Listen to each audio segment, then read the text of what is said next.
We're now going to work on changing the clip size. There are a few approaches to changing the size of items in a sequence.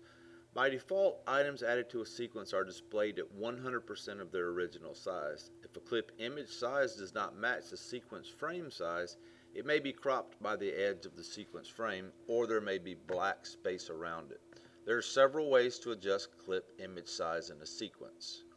In the Effects panel, you can adjust the scale property of the video, motion effect, or graphics, vector motion effect.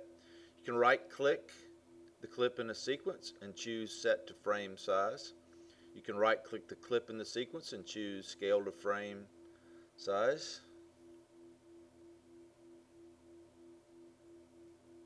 Scale to frame. Oh, the first one was Set to Frame Size. The second one was Scale to Frame Size. You can also select Scale to Frame Size or Set to Frame Size automatically by choosing Premiere Pro and go to the Preferences, Media, Default Media Scaling, so on and so forth. For maximum flexibility, use the first or second method so you can scale as required without sacrificing quality. Let's try this, shall we? Open the sequence 04 Scale. Scrub through the sequence to view the clips. So let's do this. Let's go, snow to desert to more snow. Okay. The second and third clips on the V1 track are much larger than the first clip in the sequence frame size. They are dramatically cropped by the edge of the frame. To view the original full image frame at 100% resolution, move the timeline playhead over the last clip in the sequence on the V1 track. So here's your V1 track. Let's go to the last clip. Click to select the clip and press the F key, F, or you could do sequence match frame, which would have been right there, but the F you see right there is a shortcut for that. And that opens the clip in the source monitor at its original resolution. Here's a helpful tip for you. To see the full contents of a clip, set the motion or the source monitor zoom level to fit. Right here. The match frame command is a useful shortcut to locate a precise frame in a source clip that you were viewing in a sequence. In the timeline panel, right-click the clip and choose Scale to Frame Size.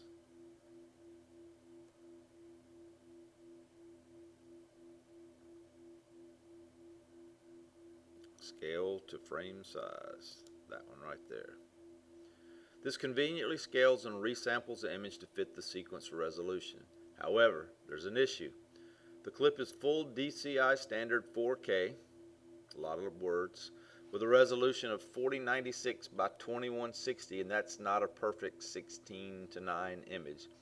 What is often referred to as 4K is actually ultra high definition, a slightly different frame size standard with dimensions of 3840 by 2160 and a 16:9 aspect ratio. This clip doesn't fit the aspect ratio of the sequence, and thin black bands are introduced at the top and bottom of the image. You can see them here, top and bottom. There's a little thin line there. These bars are often called letterboxing. This is a common outcome when working with content that has a different aspect ratio than your sequence.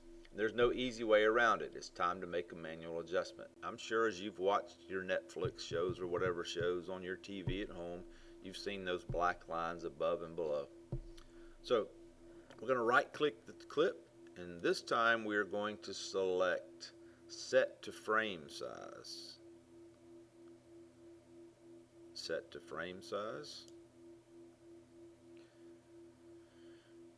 This seems to achieve the same result, but now the change has been achieved by modifying the scale setting, and you can modify it further in the Effects Control panel.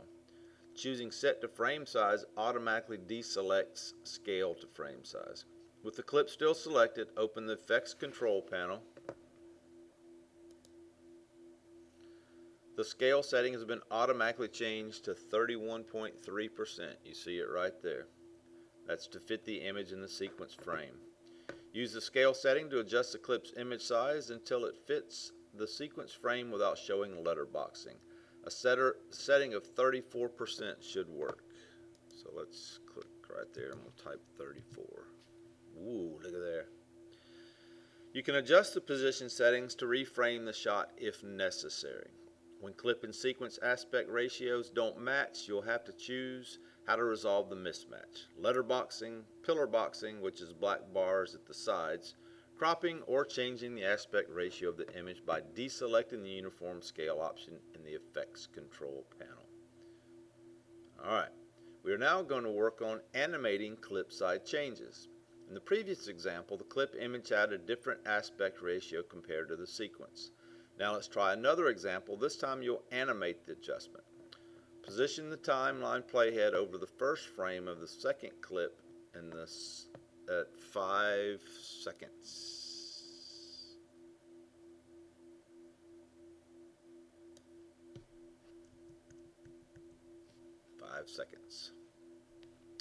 This clip is 3840 by 2160 pixel, which is the same image aspect ratio as the sequence. It's also the same aspect ratio as a full high definition. This makes shooting UHD content convenient if you intend to mix media sources. Select the clip and then look in the effects controls panel. The scale setting is 100%. See it right there. Right click the clip in the timeline and choose set to frame size. Set to frame size right there. The scale settings change to 33.33, you see right there. And that's to fit the image in the sequence frame. You now know you can scale this clip between 33.3 and 100% and maintain quality without magnifying pixels while still filling the frame. In the effects controls panel, turn on keyframing for the scale control by clicking the stopwatch button. So we want to click right here and that goes to blue when we know it's on now. Position the playhead over the last frame of the clip. Click the reset button for the scale setting.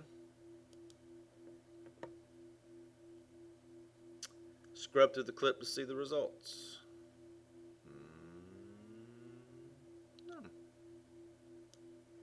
This creates an animated zoom effect for the clip. Did you see that?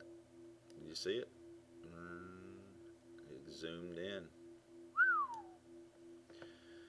Because the clip never scales to move to more than 100%, it maintains full quality. This clip includes motion and it already looks like the ground is coming up to meet the camera. Try reversing the timing of the keyframes so the first keyframe sets scale to 100% and the second keyframe sets scale to 33.3%.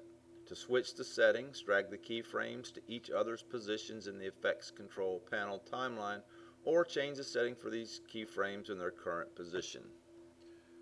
So I'm going to do it by going here, changing this to 100 and going here to the end. Remembered I could use the down arrow and change to 33. And now let's see the effect.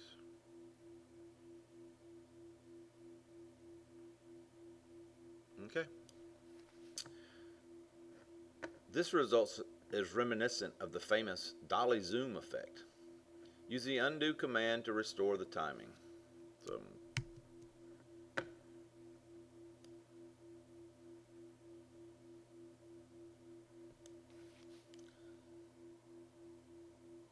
it's safe to experiment with the effect configuration because you can always undo to restore a recent setup.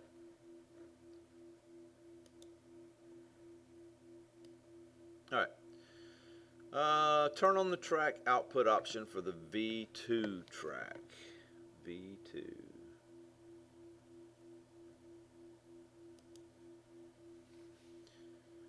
This track has an adjustment layer clip on it. Adjustment layers apply effects to all footage on lower video tracks. Select the adjustment layer clip in the timeline panel to display its settings in the effect controls panel. So click click on that layer right there.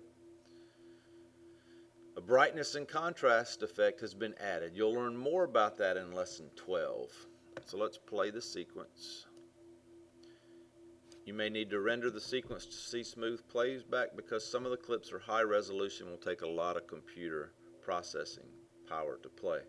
To render the sequence, make sure the timeline panel is active and choose Sequence Render Effects to in to out, or press return on a Mac or enter on Windows. Mine did fine. If you have a computer that's not, what I just said would be choose Sequence Render Effects in to out.